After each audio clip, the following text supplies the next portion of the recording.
नमस्कार मंडळी, मी आहे प्रमिला आणि तुम्ही पाहताय फूड लॅब विथ प्रमिला या चॅनलमध्ये भरलेल्या वांग्याची भाजी. वांग्याची ही भाजी आज आपण कोणताही प्रकारचं वाटण न करता बनवणार आहोत. तर त्यासाठी येथे मी 5 ते 6 मस्त अशी काटेरी वांगी घेतली आहे. वांग्याला असं मधोमध आपण कट करून घेऊया आणि यामध्ये कधी-कधी अळी वगैरे असते.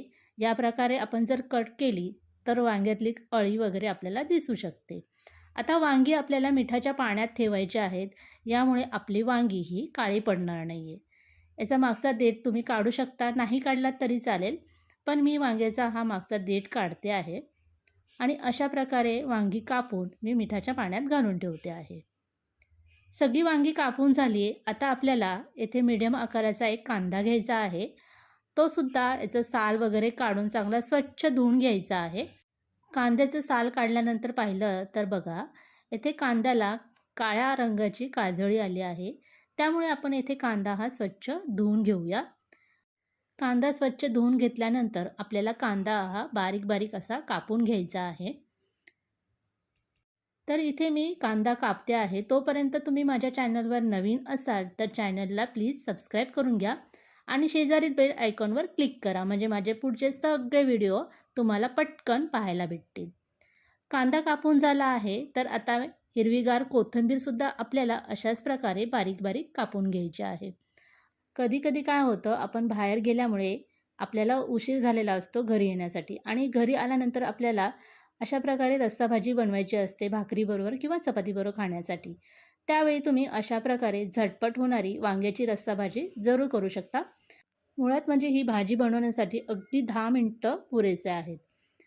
कांदा आणि ही कोथिंबीर कापलेली आपण एका ताटामध्ये काढून घेऊया.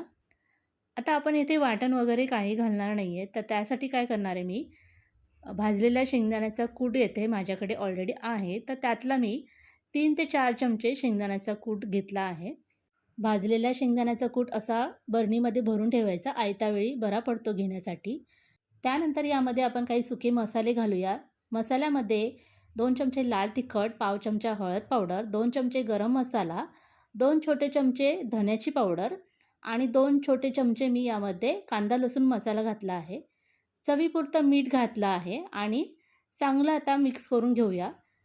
आपण यामध्ये कापलेला कांदा घातला आहे. कांद्याला पाणी सुटतं, तर ह्या पाण्यामध्येच मी पहिल्यांदा मसाला चांगला मिक्स करून घेते आहे. लागलंच तर यामध्ये थोडंसं आपल्याला पाणी घालायचं आहे. तुम्ही पाण्याच्या ऐवजी तेलसुद्धा घालू शकता. अगदी थोडंसं चमच्याभर पाणी घातलं आहे आणि परत एकदा हे चांगलं मिक्स करून घेऊया.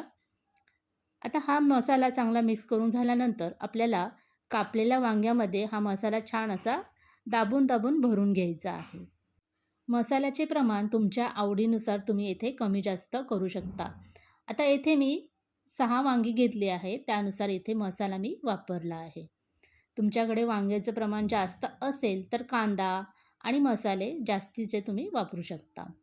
मसाला भरताना वांग्यामध्ये व्यवस्थित असा दाबून भरायचा आहे, म्हणजे तो खाली पडणार नाही आहे. तर ह्या पद्धतीने मी सगळ्या वांग्यांमध्ये मसाला भरून घेते.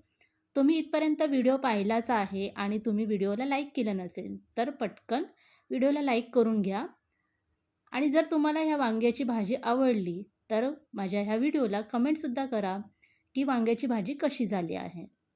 तर मसाला भरून झाला आहे. आता आपल्याला कढईमध्ये ही वांग्याची भाजी करायची नाही आहे. भाजी पटकन शिजण्यासाठी आज आपण इथे कुकरमध्ये ही भाजी बनवणार आहोत. तर त्यासाठी गॅसवरती मी कुकर ठेवला आहे गरम करायला. कुकर गरम झाल्यानंतर त्यामध्ये तेल घालून घ्यायचं. तेल चांगलं तापल्यानंतर यामध्ये मोहरी घालायची 1 चमचा. मोहरी चांगली तडतडल्यानंतर जिरे घालायचे. जिरे पण छान फुलल्यानंतर यामध्ये आपण मसाला भरलेली वांगी एक-एक करून घालून घ्यायची. आता ह्या तेलामध्ये सगळी वांगी घातल्यानंतर आपल्याला ही वांगी 2 मिनिटभर अशी परतून घ्यायची आहे तेलामध्ये.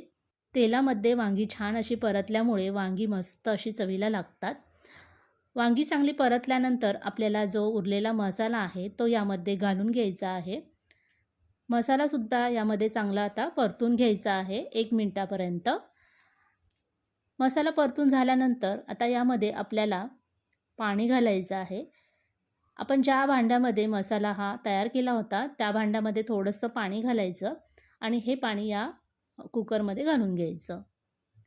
मसाला आपण इथे वाया जरासुद्धा घालवायचा नाही आहे.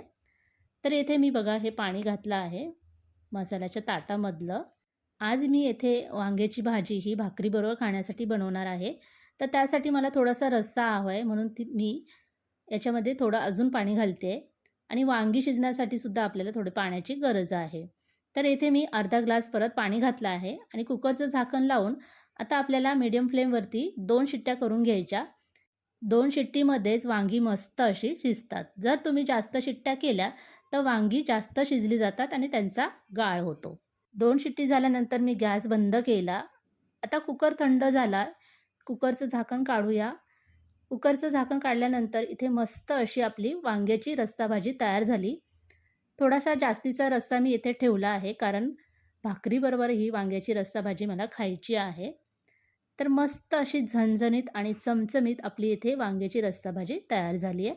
तुम्हाला येथे जर रस्सा जास्त नसेल पाहिजे तर काय करायचं, परत एकदा थोडंसं गॅस चालू करायचा आणि रस्सा घट्ट करून घ्यायचा.